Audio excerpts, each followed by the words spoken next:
This video is gonna be pretty different from what I normally do, so I hope you don't mind and tell me what you thought about it in the comments below. So, Elite Squad, not Troop, is a Brazilian film originally released under the name of Tropa de Elite, which directly translates to Elite Troop, not Squad. So let's start by taking a look at what Rotten Tomatoes has to say. I mean, I'm sure whatever grade it has there is backed up by perfectly reasonable claims and excuse me what? Brutal, action-heavy Brazilian cop film with a pointless voiceover, lacks flair, overdoes the violence, and is never quite sure where its morals lie. Now you may have been led to believe that this is going to be a review, mostly because I said it was. My bad. But in actuality this is more of a video essay, defending why Elite Squad isn't never quite sure where its morals lie, and is in fact a great film that makes its audience reflect on their own. I also disagree with the pointless voiceover thing, but defending why it isn't pointless would take more effort than it's worth. Hey Deus! DJ! So to understand why that quote is wrong, I believe we should first understand what makes people think like that in the first place. Spoilers, by the way. So the movie has a voiceover, yeah? Tiro de 762 atravessa carro como se fosse papel. And obviously, when your movie is being narrated by a character in it, the morals which will shine through to the audience are those of the character narrating. In this case, Capitão Nascimento or Captain Birth. By the way, his name is probably what I like the least about the movie. Like, the guy's objective in the movie is to find someone to replace him at his job because his wife is pregnant. His arch is directly originated from a pregnancy, and he's called Birth. Ah, Jose, you really sneaked that right in there, eh? It's just hidden in plain sight this whole time, eh? It's too on the nose. It's too obvious, that's my point. Like, nobody said that it needed to be clever, but this is just... I mean, it's like having Elijah Price be named Mr. Comic Book. Or even worse, since his bones break like glass, calling him Mr. Okay, movie names are dumb. Anyway, enough rambling about that. So here's the thing.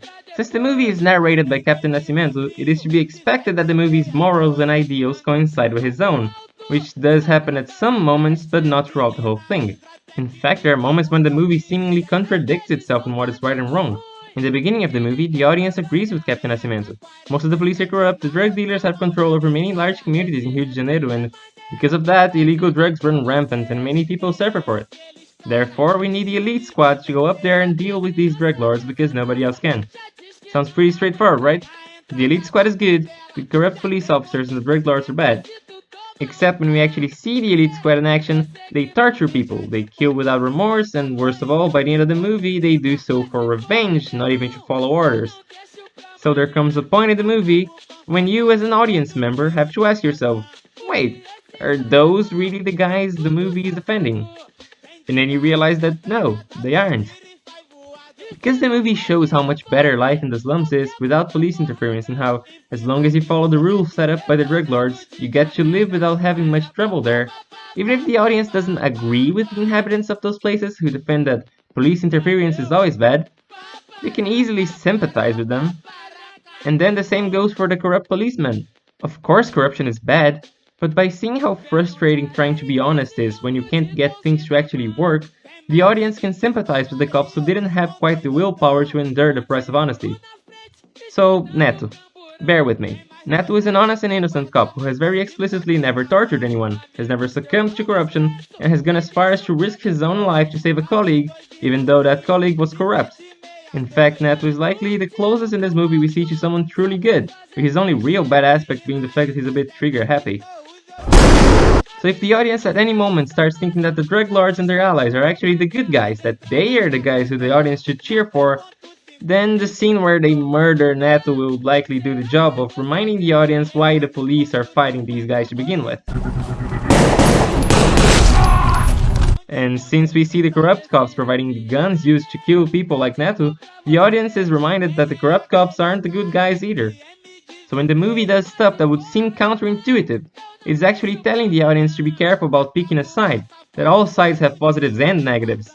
For example, the movie first establishes through Matias' speech in the classroom that the police act for good, that honest policemen don't kill without a reason, and that people are wrong for thinking that most of the police forces are corrupt. Except in the very next scenes, the film first shows the supposed icon of honesty in the police forces, Captain Nascimento himself, speaking to the mourning mother of an innocent teenager who he knowingly allowed to die, even though the teen had complied with his orders.